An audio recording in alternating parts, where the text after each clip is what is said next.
डूंगरपुर का रुख कर लेते हैं। वहाँ की 84 विधानसभा सीट पर भी उपचुनाव होना है और वहाँ बीएपी नेता राजकुमार राउत के सांसद बनने के बाद विधानसभा सीट जो खाली हो गई थी, अब उसी सीट पर घमासान है।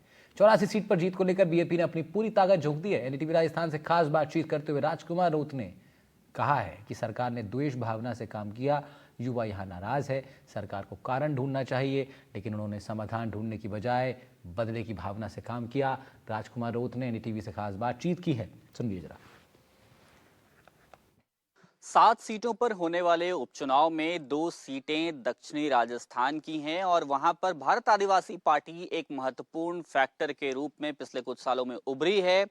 पार्टी के पास एक सीट जो है वो पहले से जीती हुई 84 की और दूसरी सीट पर पार्टी इस बात की कोशिश में है कि वहां भी वह जीत दर्ज कर पाए। हमारे साथ बांसवाड़ा के सांसद भारत आदिवासी पार्टी के नेता राजकुमार राउत जी हैं। राजकुमार जी, किस तरह का रिस्पॉन्स आपको दोनों सीटों पर मिल रहा है?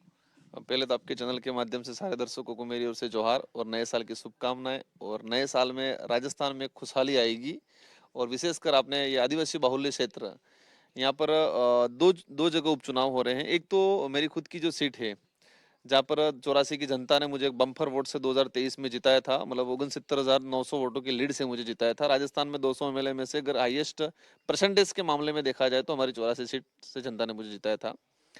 तो दोनों सीटों पे जो स्थिति बनी हुई है, सरकार पर सारा तंत्र लगा रहा है। एक तरफ ये देखा जाए कि जो निर्वाचन आयोग की जो गाइडलाइन है, आचार संहिता का खुला उल्लंघन करते हुए सरकारी तंत्र का सारा उपयोग किया जा रहा है। इसके बावजूद भी हमें 100% श्योर है कि 84 और सोलंबर दोनों सीट जीतेंगे। 84 में हमारा ये है कि जो लीड मिली थी हमें 69,900 की, 70,000 की जो लीड मिली थी, उस लीड को बरकरार रखना है, उसको आगे बढ़ाना है, लेकिन कम नहीं होने देना है। यहाँ पर कांग्रेस ने भी कैंडिडेट उतारे हैं, लेकिन हमारी कोशिश ये है कि दोनों जगह सबकी जमानत जब्त करेंगे। उसी कोशिश में भारत आदिवासी पार्टी का प्रत्येक कार्यकर्ता लगा हुआ है। एक आपके चैनल के माध्यम से बताना चाहूंगा, सरकार ने पिछले ये 8-10 महीनों में एक द्वेष भावना की राजनीति की है, बदले की भावना की राजनीति की है।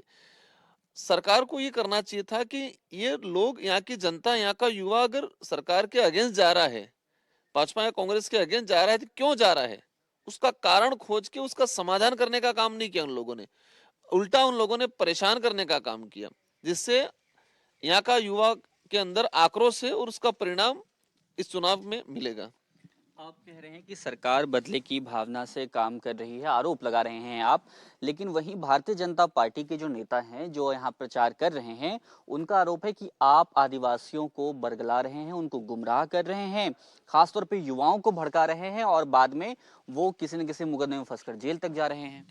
देखो, उनका जो कहना है कि बरगलाना या भड़काना, एक चीज हमने क्या किया कि यहाँ के जो संवैधानिक अधिकार हैं जिसपे कांग्रेस बीजेपी ने पर्दा डाल रखा था, जो यहाँ के पढ़े लिखे लोगों को जानकारी में नहीं था, यहाँ का पढ़ा लिखा युवा समझदार हुआ, बीएड किया, नर्सिंग किया, डिग्रियां की, वो युवा समझने लगा कि हमारे संवैधानिक अधिकार ये हैं, हमारे मूलभूत सुविधा यहाँ पर डेवलप ये होना चाहिए था। यहाँ का युवा निकल के सीकर, करौली, सवाई माधोपुर, दौसा, जयपुर की तरफ गया, वहां का डेवलप, यहाँ का डेवलप देखा, तो यहाँ के युवाओं को समझ में आया कि कांग्रेस और बीजेपी ने बारी बारी से हमारे साथ सिर पर कुठाराघात किया है।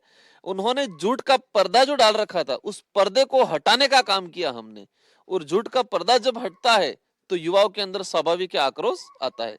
और वही चीज वो कह रहे हैं कि मुकदमे में बिल्कुल उन लोगों ने, यहाँ का युवा जिसने अधिकार की बात की, ये लोकतांत्रिक देश है, इसमें अपनी आवाज को बुलंदी से उठाने का हर व्यक्ति, हर नागरिक को अधिकार है, लेकिन उस आवाज को दबाने का काम वर्तमान सरकार ने किया और यहाँ के लोगों पे मुकदमा ठोकने का काम किया।